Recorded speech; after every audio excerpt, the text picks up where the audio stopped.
അട്ടപ്പാടിയിലൊക്കെ പോയിട്ടുണ്ടെങ്കിൽ മൂക്കൊന്ന് പൊത്തന്നെ അതല്ല എന്തൊക്കെയാണ് കഥ നമുക്ക് ഏട്ടനോട് ചോദിച്ചേക്കാം. ഏട്ടന്റെ പേരെന്താ? എന്റെ പേര് മുരുകൻ. മുരുകൻ.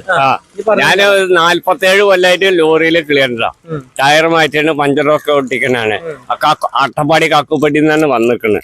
മണലടി ലസം വീട്ടുന്നാണ് ഒരു ചെട്ടിച്ചാമനെ കെട്ടിക്കണ്. ഓളെ കെട്ടിച്ചിട്ട് എന്നെ ഒരുപാട് 9-10 പ്രാവശ്യം പോലീസ് സ്റ്റേഷനിൽ കയറ്റി എന്നെ ചൂട് വെച്ചു. 36 ലേസം കള്ളുകൊടുക്കാൻ പറ്റില്ല. അത് കാരണം കൊണ്ട് ഞാൻ വൈകുന്നേരം പണിയെടുക്കും. എന്ത് തീട്ടം കോരാൻ പറഞ്ഞാൽ കറൻസി കിട്ടുകയാണെങ്കിൽ ഞാൻ ചെയ്യും. വൈകുന്നേരത്ത് സർവറേഷൻ നമ്മൾ വാങ്ങിയിട്ട് ഒരു 320 ഉറുപ്പ കൊടുത്തിട്ട് സിംഗിൾ ബിരിയാണി വാങ്ങിയിട്ട് KSRTCന്റെ ഉള്ളിൽ പോയമ്പക്കത്ത് പോയിട്ട് ഞാൻ അടിച്ചും കടക്കും. അപ്പൊ എങ്ങനെ ചേച്ചി പോവായിരിക്കും? പിന്നെ ചേച്ചിക്ക് ഡെയിലി പൈസ എത്തൂലേ നമ്മള്. പിന്നെ അതിന്റെ അടിയിൽ ടയർ പഞ്ചറായാലും മാറ്റി കൊടുക്കും. പിന്നെ ചെക്കട പരിപാടി ഉണ്ടെങ്കിൽ അതൊക്കെ നോക്കും. ഒക്കെ നാട്ടിൽ എല്ലാരും അറിയട്ടെ നമ്മളെ പറ്റിയിട്ട്. ഒരു സിനിമയിലൊക്കെ അഭിനയിച്ചിരിക്കണം. അത് എന്തേ അതൊന്നും ഞമ്മക്കറിയില്ല. ABCD ഒന്നും ഞമ്മക്കറിയില്ല.